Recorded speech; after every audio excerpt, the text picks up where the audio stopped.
بسم اللہ الرحمن الرحیم۔ السلام علیکم۔ گزشتہ قسط میں ہم نے قائد اعظم محمد علی جناح کی عظمت، ان کے کردار اور اس جدوجہد کا تعارف حاصل کیا جس نے برصغیر کی تاریخ بدل دی۔ آج کی اس قسط میں ہم ان کی زندگی کے آغاز کی طرف بڑھتے ہیں، اس وقت کی طرف جب ایک عظیم رہنما ابھی ایک عام بچے کی صورت میں اس دنیا میں آیا، مگر تقدیر نے اس کے حصے میں غیر معمولی ذمہ داریاں لکھ رکھی تھیں۔ قائد اعظم محمد علی جناح کی پیدائش 25 دسمبر 1876 کو کراچی میں ہوئی، جو اس وقت برطانوی ہندوستان کا ایک اہم ساحلی شہر تھا۔ یہ شہر مختلف تہذیبوں، مذاہب اور قومیتوں کا مرکز تھا، جہاں تجارت، سیاست اور سماجی سرگرمیاں ایک دوسرے سے جڑی ہوئی تھیں۔ اسی ماحول نے جناح کی ابتدائی شخصیت پر گہرا اثر ڈالا، جہاں اختلاف کے باوجود نظم و ضبط اور قانون کی اہمیت نمایاں تھی۔ قائد اعظم کا تعلق ایک متوسط مگر باوقار گھرانے سے تھا۔ ان کے والد جناح پونجا ایک محنتی اور دیانت دار تاجر تھے جو تجارت کے سلسلے میں کراچی آ کر آباد ہوئے۔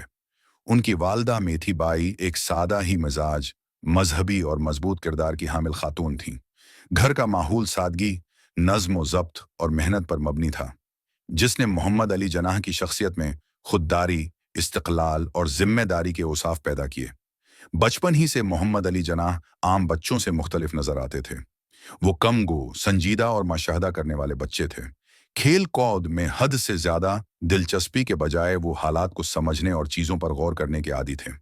ان کی گفتگو میں بچپن سے ہی وقار اور ٹھہراؤ نمایاں تھا، جو آگے چل کر ان کی شخصیت کی پہچان بن گیا۔ ابتدائی تعلیم کا آغاز کراچی ہی میں ہوا۔ انہوں نے سند مدرسہ الاسلام اور بعد ازاں کرسچن مشنری اسکول میں تعلیم حاصل کی۔ ان اداروں 1990 سے 2000 تک کام کیا۔ ان اداروں میں ان کی خدمات کا اعتراف کیا گیا۔ ان اداروں میں ان کی خدمات کا اعتراف کیا گیا۔ ان اداروں میں ان کی خدمات کا اعتراف کیا گیا۔ ان اداروں میں ان کی خدمات کا اعتراف کیا گیا۔ ان اداروں میں ان کی خدمات کا اعتراف کیا گیا۔ ان اداروں میں ان کی خدمات کا اعتراف کیا گیا۔ ان اداروں میں ان کی خدمات کا اعتراف کیا گیا۔ ان اداروں میں ان کی خدمات کا اعتراف کیا گیا۔ ان اداروں میں ان کی خدمات کا اعتراف کیا گیا۔ ان اداروں میں ان کی خدمات کا اعتراف کیا گیا۔ ان اداروں میں ان کی خدمات کا اعتراف کیا گیا۔ ان اداروں میں ان کی خدمات کا اعتراف کیا گیا۔ ان اداروں میں ان کی خدمات کا اعتراف کیا گیا۔ ان اداروں میں ان کی خدمات کا اعتراف کیا گیا۔ ان اداروں میں ان کی خدمات کا اعتراف کیا گیا۔ ان اداروں میں ان کی خدمات کا اعتراف کیا گیا۔ ان اداروں میں ان کی خدمات کا اعتراف کیا گیا۔ ان اداروں میں ان کی خدمات کا اعتراف کیا گیا۔ ان اداروں میں ان کی خدمات کا اعتراف کیا گیا۔ ان اداروں میں ان کی خدمات کا اعتراف کیا گیا۔ ان اداروں میں ان کی خدمات کا اعتراف کیا گیا۔ ان اداروں میں ان کی خدمات کا اعتراف کیا گیا۔ ان اداروں میں ان کی خدمات کا اعتراف کیا گیا۔ ان اداروں میں ان کی خدمات کا اعتراف کیا گیا۔ ان اداروں میں ان کی خدمات کا اعتراف کیا گیا۔ ان اداروں میں ان کی خدمات کا اعتراف کیا گیا۔ ان اداروں میں ان کی خدمات کا اعتراف کیا گیا۔ ان اداروں میں ان کی خدمات کا اعتراف کیا گیا۔ ان اداروں میں ان کی خدمات کا اعتراف کیا گیا۔ ان اداروں میں ان کی خدمات کا اعتراف کیا گیا۔ ان اداروں میں ان کی خدمات کا اعتراف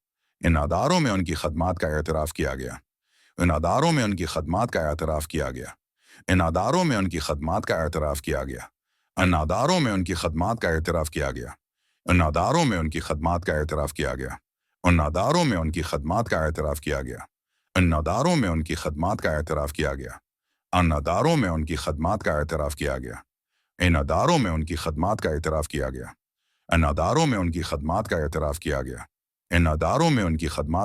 کیا گیا۔ ان اداروں میں ان کی خدمات کا اعتراف کیا گیا۔ ان اداروں میں ان کی خدمات کا اعتراف کیا گیا۔ ان اداروں میں ان کی خدمات کا اعتراف کیا گیا۔ ان اداروں میں ان کی خدمات کا اعتراف کیا گیا۔ ان اداروں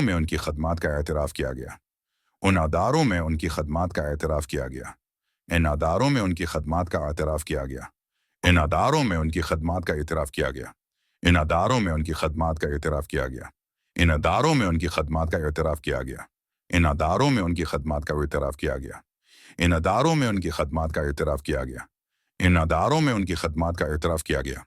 ان اداروں میں ان کی خدمات کا اعتراف کیا گیا۔ ان اداروں میں ان کی خدمات کا اعتراف کیا گیا۔ ان اداروں میں ان کی خدمات کا اعتراف کیا گیا۔ ان اداروں میں ان کی خدمات کا اعتراف کیا گیا۔ ان اداروں میں ان کی خدمات کا اعتراف کیا گیا۔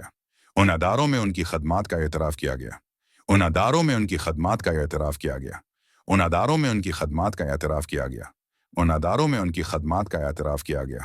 ان اداروں میں ان کی خدمات کا اعتراف کیا گیا۔ उन अदारों में उनकी खदमात का एतराफ़ किया गया। उन अदारों में उनकी खदमात का एतराफ़ किया गया। उन अदारों में उनकी खदमात का एतराफ़ किया गया। उन अदारों में उनकी खदमात का एतराफ़ किया गया। उन अदारों में उनकी खदमात का एतराफ़ किया गया। उन अदारों में उनकी खदमात का एतराफ़ किया गया। उन अदारों में उनकी खदमात का एतराफ़ किया गया। इन अदारों में उनकी खदमात का एतराफ़ किया गया। उन अदारों में उनकी खदमात का एतराफ़ किया गया। उन अदारों में उनकी खदमात का एतराफ़ किया गया। उन अदारों में उनकी खदमात का एतराफ़ किया गया। उन अदारों में उनकी खदमात का एतराफ़ किया गया। उन अदारों में उनकी खदमात का एतराफ़ किया गया। उन अदारों में उनकी खदमात का एतराफ़ किया गया। उन अदारों में उनकी खदमात का एतराफ़ किया गया। उन अदारों में उनकी खदमात का एतराफ़ किया गया। उन अदारों में उनकी खदमात का एतराफ़ किया गया। उन अदारों में उनकी खदमात का एतराफ़ किया गया। उन अदारों में उनकी खदमात का एतराफ़ किया गया। उन अदारों में उनकी खदमात का एतराफ़ किया गया। उन अदारों में उनकी खदमात का एतराफ़ किया गया। उन अदारों में उनकी खदमात का एतराफ़ किया गया। उन अदारों में उनकी खदमात का एतराफ़ किया गया। उन अदारों में उनकी खदमात का एतराफ़ किया गया। उन अदारों में उनकी खदमात का एतराफ़ किया गया। उन अदारों में उनकी खदमात का एतराफ़ किया गया। उन अदारों में उनकी खदमात का एतराफ़ किया गया। उन अदारों में उनकी खदमात का एतराफ़ किया गया। उन अदारों में उनकी खदमात का एतराफ़ किया गया। उन अदारों में उनकी खदमात का एतराफ़ किया गया। उन अदारों में उनकी खदमात का एतराफ़ किया गया। उन अदारों में उनकी खदमात का एतराफ़ किया गया। उन अदारों में उनकी खदमात का एतराफ़ किया गया। उनमें तालीम के दौरान अंग्रेज़ी ज़बान, रियाज़ी और तारीख़ से उनकी ख़ास दिलचस्पी सामने आई। वो असातिज़ा की बात गौर से सुनते, सवाल करते और दलील से बात करने की आदत अपनाते, जो उनके मुस्तक़बल के कानूनी और सियासी सफ़र की बुनियाद बनी। मोहम्मद अली जनाह के बचपन में ही उनके वालिद ने महसूस कर लिया था कि ये बच्चे आम नहीं हैं। इसी एहसास के तहत कम उम्री में ही उन्हें अमली ज़िंदगी की तरफ राग़िब किया गया। सिर्फ 16 बरस की उम्र में मोहम्मद अली जनाह को एली तालीम के लिए इंग्लिस्तान भेजने का फैसला किया गया, जो उस दौर में एक गैर मामूली कदम था। ये फैसला दरअसल उनके वालिद के एतमाद और जनाह की सलाहियतों का वाज़ेह सबूत था। इंग्लिस्तान रवानगी से पहले मोहम्मद अली जनाह को एली तालीम के लिए इंग्लिस्तान भेजने का फैसला किया गया, जो उस दौर में एक गैर मामूली कदम था। यह फैसला दरअसल उनके वालिद के एतमाद और जनाह की सलाहियतों का वाज़ेह सबूत था। इंग्लिस्तान रवानगी से पहले मोहम्मद अली जनाह को एली तालीम के लिए इंग्लिस्तान भेजने का फैसला किया गया, जो उस दौर में एक गैर मामूली कदम था। यह फैसला दरअसल उनके वालिद के एतमाद और जनाह की सलाहियतों का वाज़ेह सबूत था। इंग्लिस्तान रवानगी से पहले मोहम्मद अली जनाह को एली तालीम के लिए इंग्लिस्तान भेजने का फैसला किया गया, जो उस दौर में एक गैर मामूली कदम था। यह फैसला दरअसल उनके वालिद के एतमाद और जनाह की सलाहियतों का वाज़ेह सबूत था। इंग्लिस्तान रवानगी से पहले मोहम्मद अली जनाह को एली तालीम के लिए इंग्लिस्तान भेजने का फैसला किया गया, जो उस दौर में एक गैर मामूली कदम था। यह फैसला दरअसल उनके वालिद के एतमाद और जनाह की सलाहियतों का वाज़ेह सबूत था। इंग्लिस्तान रवानगी से पहले मोहम्मद अली जनाह को एली तालीम के लिए इंग्लिस्तान भेजने का फैसला किया गया, जो उस दौर में एक गैर मामूली कदम था। यह फैसला दरअसल उनके वालिद के एतमाद और जनाह की सलाहियतों का वाज़ेह सबूत था। इंग्लिस्तान रवानगी से पहले मोहम्मद अली जनाह को आली तालीम के लिए इंग्लिस्तान भेजने का फैसला किया गया, जो उस दौर में एक गैर मामूली कदम था। यह फैसला दरअसल उनके वालिद के एतमाद और जनाह की सलाहियतों का वाज़ेह सबूत था। इंग्लिस्तान रवानगी से पहले मोहम्मद अली जनाह को आली तालीम के लिए इंग्लिस्तान भेजने का फैसला किया गया, जो उस दौर में एक गैर मामूली कदम था। यह फैसला दरअसल उनके वालिद के एतमाद और जनाह की सलाहियतों का वाज़ेह सबूत था। इंग्लिस्तान रवानगी से पहले मोहम्मद अली जनाह को आली तालीम के लिए इंग्लिस्तान भेजने का फैसला किया गया, जो उस दौर में एक गैर मामूली कदम था। यह फैसला दरअसल उनके वालिद के एतमाद और जनाह की सलाहियतों का वाज़ेह सबूत था। इंग्लिस्तान रवानगी से पहले मोहम्मद अली जनाह को एली तालीम के लिए इंग्लिस्तान भेजने का फैसला किया गया, जो उस दौर में एक गैर मामूली कदम था। यह फैसला दरअसल उनके वालिद के एतमाद और जनाह की सलाहियतों का वाज़ेह सबूत था। इंग्लिस्तान रवानगी से पहले मोहम्मद अली जनाह को एली तालीम के लिए इंग्लिस्तान भेजने का फैसला किया गया, जो उस दौर में एक गैर मामूली कदम था। यह फैसला दरअसल उनके वालिद के एतमाद और जनाह की सलाहियतों का वाज़ेह सबूत था। इंग्लिस्तान रवानगी से पहले मोहम्मद अली जनाह को एली तालीम के लिए इंग्लिस्तान भेजने का फैसला किया गया, जो उस दौर में एक गैर मामूली कदम था। यह फैसला दरअसल उनके वालिद के एतमाद और जनाह की सलाहियतों का वाज़ेह सबूत था।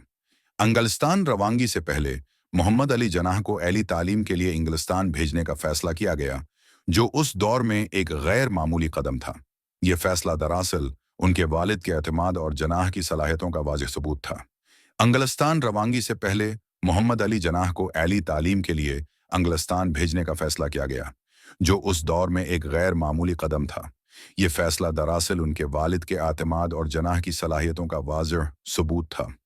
इंग्लिस्तान रवानगी से पहले मोहम्मद अली जनाह को आली तालीम के लिए इंग्लिस्तान भेजने का फैसला किया गया, जो उस दौर में एक गैर मामूली कदम था। ये फैसला दरअसल उनके वालिद के एतमाद और जनाह की सलाहियतों का वाज़ेह सबूत था। इंग्लिस्तान रवानगी से पहले मोहम्मद अली जनाह को एली तालीम के लिए इंग्लिस्तान भेजने का फैसला किया गया, जो उस दौर में एक गैर मामूली कदम था। ये फैसला दरअसल उनके वालिद के एतमाद और जनाह की सलाहियतों का वाज़ेह सबूत था। इंग्लिस्तान रवानगी से पहले मोहम्मद अली जनाह को एली तालीम के लिए इंग्लिस्तान भेजने का फैसला किया गया, जो उस दौर में एक गैर मामूली कदम था। ये फैसला दरअसल उनके वालिद के एतमाद और जनाह की सलाहियतों का वाज़ेह सबूत था। इंग्लिस्तान रवानगी से पहले मोहम्मद अली जनाह को एली तालीम के लिए इंग्लिस्तान भेजने का फैसला किया गया, जो उस दौर में एक गैर मामूली कदम था। ये फैसला दरअसल उनके वालिद के एतमाद और जनाह की सलाहियतों का वाज़ेह सबूत था। इंग्लिस्तान रवानगी से पहले मोहम्मद अली जनाह को एली तालीम के लिए इंग्लिस्तान भेजने का फैसला किया गया, जो उस दौर में एक गैर मामूली कदम था। ये फैसला दरअसल उनके वालिद के एतमाद और जनाह की सलाहियतों का वाज़ेह सबूत था। इंग्लिस्तान रवानगी से पहले मोहम्मद अली जनाह को आली तालीम के लिए इंग्लिस्तान भेजने का फैसला किया गया, जो उस दौर में एक गैर मामूली कदम था। ये फैसला दरअसल उनके वालिद के एतमाद और जनाह की सलाहियतों का वाज़ेह सबूत था। इंग्लिस्तान रवानगी से पहले मोहम्मद अली जनाह को आली तालीम के लिए इंग्लिस्तान भेजने का फैसला किया गया, जो उस दौर में एक गैर मामूली कदम था। ये फैसला दरअसल उनके वालिद जनाह ने कम उम्री में शादी भी की, जो उस दौर की रवायात के मुताबिक थी। तहम ये रिश्ता ज़्यादा उर्सा कायम न रह सका और जल्द ही जिंदगी ने उन्हें तन्हाई और जिम्मेदारी का सबक सिखा दिया। ये तजारिबात उनकी शख्सियत को मज़ीद संजीदा, मजबूत और खुद इन्हिसार बनाने का सबब बने। कराची का वो बच्चा जो साहिल समंदर के करीब एक सादा से घर में पैदा हुआ था, अब एक ऐसे सफ़र पर रवाना हो रहा था जो न सिर्फ उसकी अपनी तकदीर बल्कि करोड़ों मुसलमानों के मुस्तकबल का फैसला करने वाला था। मगर उस वक्त किसी को अंदाज़ा न था कि यही बच्चा एक दिन कायद आज़म कहलाएगा। कायद आज़म की इब्तिदाई जिंदगी हमें ये सिखाती है कि अज़मत का ताल्लुक न दौलत से होता है, न ताकत से, बल्कि किरदार, तरबियत और सोच से होता है। उनके वालिदीन की दी हुई अखलाकी तरबियत, सादा तर्ज ज़िंदगी और जिम्मेदारी का एहसास ही वो बुनियाद थी जिस पर आगे चलकर एक अजीम रहनुमा की शख्सियत तामीर हुई। ये क़िस्सत हमें यह भी बताती है कि कायद आज़म की क़ियादत कोई अचानक पैदा होने वाला मौज़ा नहीं थी, बल्कि ये बरसों की तरबियत, मशाहदे और हालात के उसरात का नतीजा था। एक आम सा बच्चा, एक मुतवस्सित घराना, मगर ख्वाब गैर मामूली और इरादे मजबूत। अगली क़स्त में हम कायद आज़म मोहम्मद अली जनाह के इंग्लिस्तान के सफ़र, उनकी तालीम और उस दौर के तजुर्बात का जायज़ा लेंगे जिन्होंने उनकी सोच को बीन अल-अक़वामी सतह पर वसाअत दी और उन्हें कानून की दुनिया में मुमताज़ मकाम दिलाया। अगर आप इस तारीख़ी सफ़र को समझना चाहते हैं तो इस सीरीज़ के साथ जुड़े रहिए।